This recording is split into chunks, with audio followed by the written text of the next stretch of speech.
Estamos de volta à Comissão Executiva. Hoje falamos de banca e de dívida pública. Mas antes, uma ligação à redação do Económico, onde já se encontra a jornalista Marta Rangel, que vai conduzir a edição das 12 no ETV. Bom dia, Marta. Quais são os temas que marcam a economia na primeira segunda-feira de 2011? Olá, Alda, bom dia. E naturalmente hoje não poderíamos passar ao lado de tudo o que vai mudar na vida dos portugueses já a partir de como começou no dia 1 de janeiro. Ou seja, vamos falar do impacto do aumento dos impostos, nomeadamente o IVA a 23%, também cortes salariais, cortes nos benefícios fiscais e o impacto não só no bolso dos portugueses, como também o impacto para a economia. Vamos também olhar para as relações entre Portugal e o Brasil, já que José Sócrates esteve na tomada de posse da presidente Dilma Rousseff no Brasil. Inicialmente falou-se na tentativa de vender dívida pública, mas o primeiro-ministro português já disse que não foi esse o objetivo desta visita. No entanto, disponibilizou o apoio de Portugal ao Brasil no sentido de conseguir assento no Conselho de Segurança da ONU. Vamos também olhar para outros pontos da economia portuguesa, nomeadamente a execução do CREN. Vieira da Silva definiu uma meta de 40% de execução, mas muitos economistas duvidam que com a crise seja possível fazer esta execução. António Mendonça já falou também na possibilidade de reavaliar as obras públicas devido à crise e, naturalmente, vamos ainda olhar para o discurso de Cavaco Silva, o discurso de Ano Novo do Presidente da República, que alguns analistas dizem que foi também um discurso do candidato Cavaco Silva à presidência da República. Todos estes temas para analisar com a ajuda de Paulino Brilhante Santos, advogado especialista em Direito Fiscal, e também Manuel Pinheiro, gestor e convidado habitual da edição do meio-dia à segunda-feira. Todas estas notícias e ainda outras a partir do meio-dia aqui no ETV. De regresso à Comissão Executiva, hoje estamos a falar de banca e de dívida pública. À conversa na primeira reunião do ano, Miguel Varela e Jorge Landeiro Vaz. Há pouco falávamos da banca portuguesa, Miguel Varela. Agora vamos um pouquinho à dívida de Portugal. Na próxima quarta-feira vamos já ao mercado com uma emissão de bilhetes do Tesouro. É possível continuar? Há outras emissões preparadas para este ano? Qual é a imagem que passamos? Esta necessidade pode continuar eternamente? Tem continuado, quer dizer, a questão dos déficits acumulados resultou nesta dívida enorme que Portugal tem, mas que é um fenómeno comum às economias desenvolvidas e aos países até do G20. Eu tive a ocasião de ler este fim de semana também um relatório em que indica que haja, nos próximos 4 anos, a dívida em relação ao PIB vai representar nos países do G20 cerca de 120% do PIB. Ou seja, quer dizer, a riqueza que é gerada nos próprios países não chega para pagar a dívida acumulada desses mesmos países. E Portugal este ano vai se financiar em 46,5 mil milhões de euros, só para 2011. Eu penso que a solução para isto será mesmo uma reformulação de tudo aquilo que são políticas públicas e a estrutura, de facto, só existe uma palavra, a estrutura megalómana e monstruosa que o Estado tem em Portugal.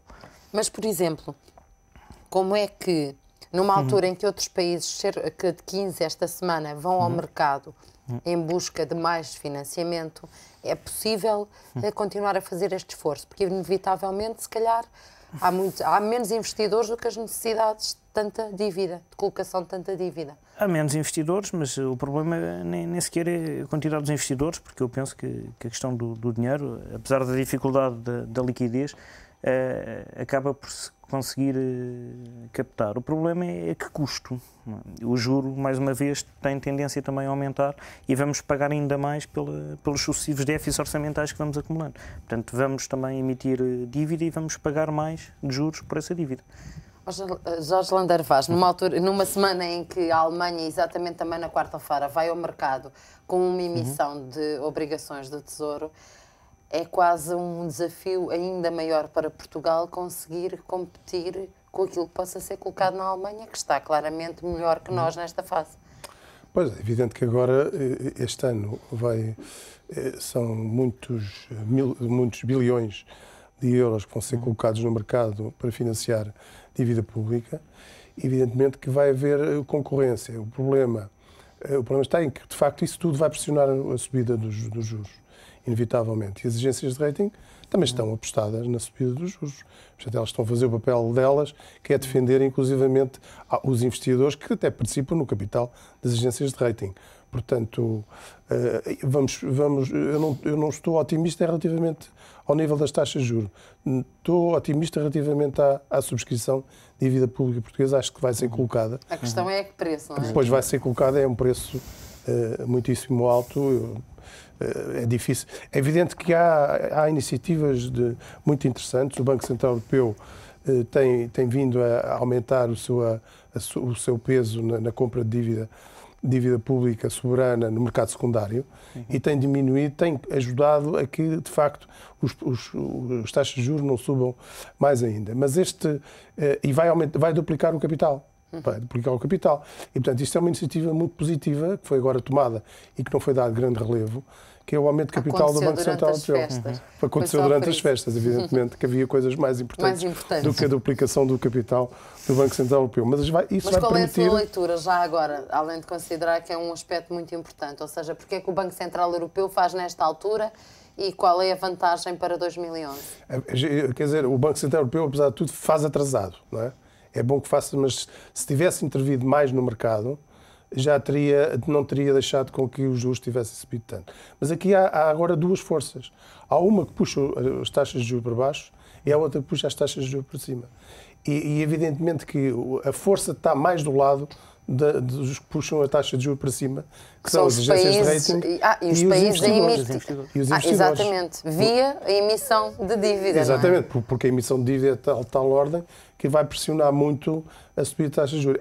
É muito difícil que nós mantenhamos uma taxa média de financiamento da dívida por 4,25%. Eu prevejo no próximo ano vai subir esta taxa média de recursos obtidos nos mercados, vai subir. E aqui está duas questões. Uma é que por cada subida de 0,5% da taxa de juro, são 800 milhões mais de juros a pagar para o ano, não é? E, portanto, para este ano? Para este ano e anos seguintes, porque as emissões que forem feitas a 5 anos e a 10 anos, não é? E, portanto, repara, se houver uma subida... Isto é extremamente sensível à subida das taxas de juros, porque nós temos um serviço de dívida de taxas de juros no próximo ano, 2011, 6,5 mil milhões de euros. Basta pensar que se subir 2%, dos 4,25% subir 2%, o que é muito provável que suba, não é? Nós estamos a falar de 3,2 mil milhões de acréscimo de juros, não é? Estamos a falar de 3% do PIB. Estamos a falar, quer dizer, é de tal maneira sensível. É preciso ter noção. É preciso ter noção. E ainda por cima, quer dizer, temos de facto uma dívida, um déficit público de 30 mil milhões em 2 anos, em 2009 e 2010. Representa 20% da nossa dívida. Portanto, são 14 mil milhões em 2010 e vão ser 9 mil milhões em 2011. Bem, são como dizem os nossos hermanos, são quantidades muito grandes, não é? E de facto, torna muito difícil o problema de gestão de dívida, mas é um problema, naturalmente, de cada país, com as suas especificidades, mas é um problema europeu.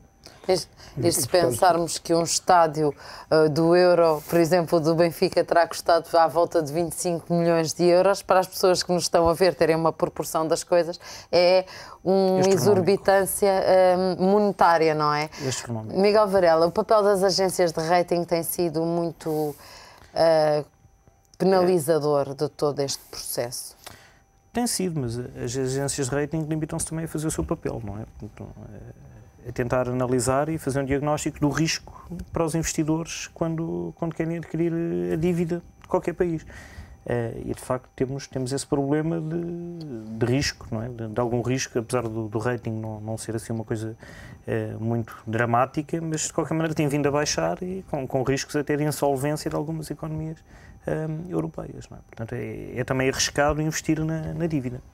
E, por exemplo, havia outra hipótese de diminuir a dívida para o Estado, poderia pensar noutras alternativas? Já falámos aqui há pouco da emissão de certificados do Tesouro, mas isso é uma quantia mínima, não é? Sim, para não ir ao mercado buscar. Estamos a falar de uma dimensão face à dívida muito reduzida. Sim. Havia outras formas para o Estado português e para os outros? Eu, para mim, acho que a forma é só uma, quer dizer, não é a questão da dívida. A dívida já é um problema estrutural, já é um problema acumulado, mas é um problema também de se olhar para a frente. Qual é a solução para isto? Não é? Portanto, estamos a acumular, quem é que vai pagar e como é que se vai pagar? Portanto, a solução só pode passar por uma mudança, de facto, como está agora na ordem do dia, falar-se na mudança do paradigma daquilo que é o Estado na economia.